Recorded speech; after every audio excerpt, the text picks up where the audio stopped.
suas considerações e depois poderemos ouvir o Abelardo da obra.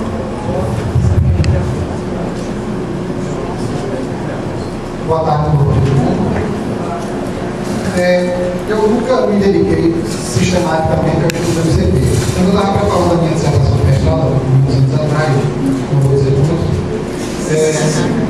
eu li basicamente todo mundo, eu, Vanilda, João Francisco, né, que ia lá defender a tese dele sobre o mestrado, a dissertação de mestrado da Pedagogia da Revolução.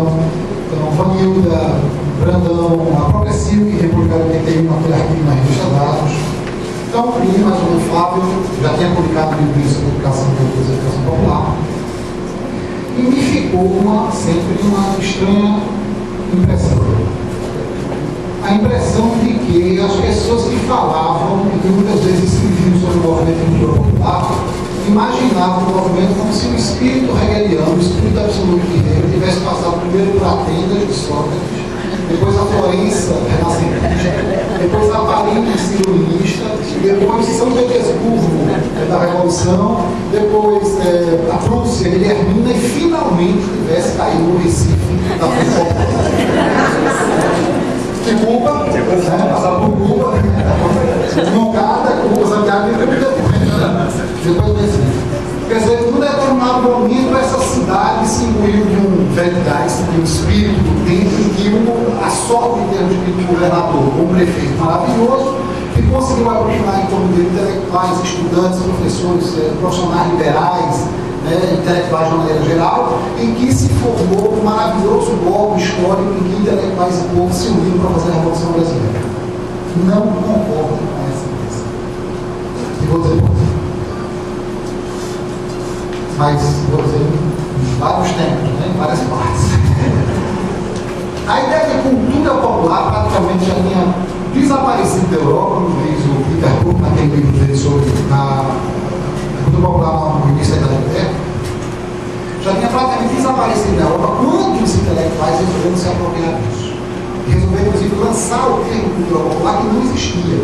Até o século XVI não tem praticamente uma distinção de cultura popular e cultura das elites. É exatamente o movimento pré-romântico, o Estorno do Grande, o Tempestade no qual Herder é o principal prócer, digamos assim, que começa a fazer essa distinção entre cultura de elite e cultura popular, que vai servir essa cultura popular para a tentativa de construção de perfis identitários de caráter nacional para fundamentar a existência da identidade nacional, sobretudo nos estados que fizeram a identidade nacional tardia.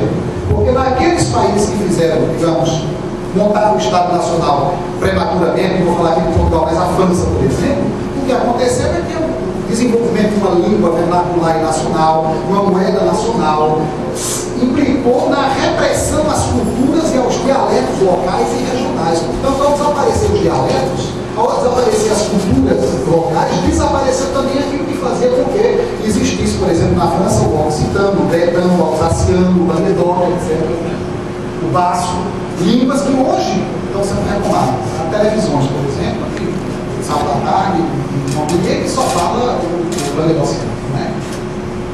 O occitano. Então, quer dizer, alguns países que fizeram o Estado Nacional prematuramente, esses acabaram praticamente com a cultura popular. E aqueles que fizeram a construção do Estado Nacional tardiamente, como a Itália e a Alemanha, e basta se lembrar grandes, por exemplo, do livro dele sobre literatura internacional, ou seja, essa preocupação que ele tem com a relação entre intelectuais e classes populares. E no caso da Alemanha correta, é o movimento pré-romântico, cuja questão vai ser a seguinte: não é possível fundar uma identidade, um caráter, uma psicologia, uma natureza, digamos assim, eu estou falando em termos mais ou menos daquela época, termos tipicamente românticos. Um caráter nacional apenas se pensando na burguesia cosmopolita, racionalista e universal. Esta burguesia que os franceses inventaram. Alain Finkielkraut faz uma distinção muito interessante no livro dele sobre a derrota do pensamento, em que ele diz: a ideologia francesa pensa da seguinte maneira: existe a humanidade com H maiúsculo e brasileiro, português, francês são apenas particularidades de uma entidade geral chamada homem ou humanidade. Os alemães pensam exatamente o contrário. Essa humanidade com H maiúsculo é uma invenção dos franceses que ninguém nunca viu. É uma grande abstração que ninguém nunca viu que existe mesmo, e esse que eu conheço são os franceses, os portugueses e os brasileiros. Então veja que nós estamos diante de quê? Uma perspectiva, de um lado particularista, o movimento romântico, e do outro, universalista, o movimento racionalista, dominista, dos direitos universais, etc., da construção do conceito de humanidade. Eu estou dizendo isso porque essas duas vertentes vão confluir e influir diretamente sobre a nossa noção de cultura popular, que vai ser construída e forjada aqui nos anos 50. Mas, dito isto, a gente vai ter que ir agora para um Brasil dos anos 20, que exatamente está preocupado agora, depois de ter feito uma primeira tentativa fracassada, que através da literatura tentar construir mitos de identidade e de fundação nacional, através do índio, mas o índio que escrito por Zé de Alencar fala o português castiço, mais bonito do que o Camute, no século XVI, ó, Domunis, pensais que vossa, né? Quer dizer, fracassa, portanto, a perspectiva, o primeiro romantismo nosso, mas não fracassará a perspectiva dos modernistas. Mário de Andrade, a grande questão que está em jogo nos anos 20, e basta pensar naquela sociologia de Gabriel, produzida por Alberto Torres, produzida por Oliveira Viana, produzida por Manuel Bonfim, né, no livro dele sobre as raízes dos mares da América Latina, ou Oliveira Viana, com toda a perspectiva decisionista, o racismo científico que Alberto Torres, o pensamento autoritário, vai herdar, trazer até muito recentemente. O Brasil não presta. Estamos fadados por conta da nossa composição demográfica pela presença negra a ser um país agrário, um país que jamais alcançará os padrões de civilização branca, europeia e ocidental.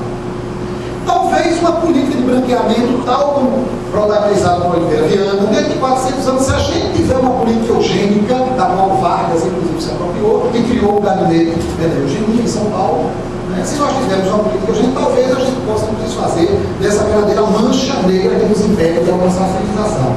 Nós vivíamos com isso, com esse tipo, digamos, de mentalidade intelectual, quando surge o movimento modernista e logo depois dele, um cara como Mário de Andrade, que vai circular pelo Brasil todo para produzir uma obra de 400 páginas, de fotografias e partículas musicais em abundância, chamado O Turista, o Aprendiz de Turista.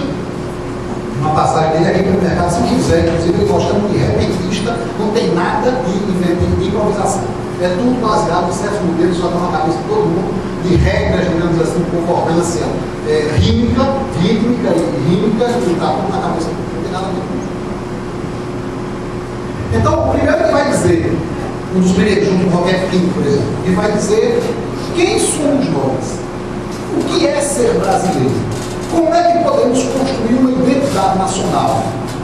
E a resposta será uma resposta que já tinha sido dada no século e meio antes, exatamente pelo movimento pré-romântico. É no povo que se encontra, digamos, a matriz, a raiz, e a palavra raiz, como sinônimo de autenticidade, começa a aparecer aí, vindo do vocabulário, digamos, de um certo positivismo, de um certo spencerianismo que imagina o social através de uma ótica biológica, muitas vezes.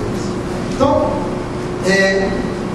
surge então a partir daí essa questão de o que é ser brasileiro, e as respostas que vão começar a ser dadas vão demorar. A resposta de Gilberto Freire, a resposta de Cassiano Ricardo, a resposta um pouquinho antes de Sérgio Buarque de Holanda, a resposta de Caio Prado Júnior.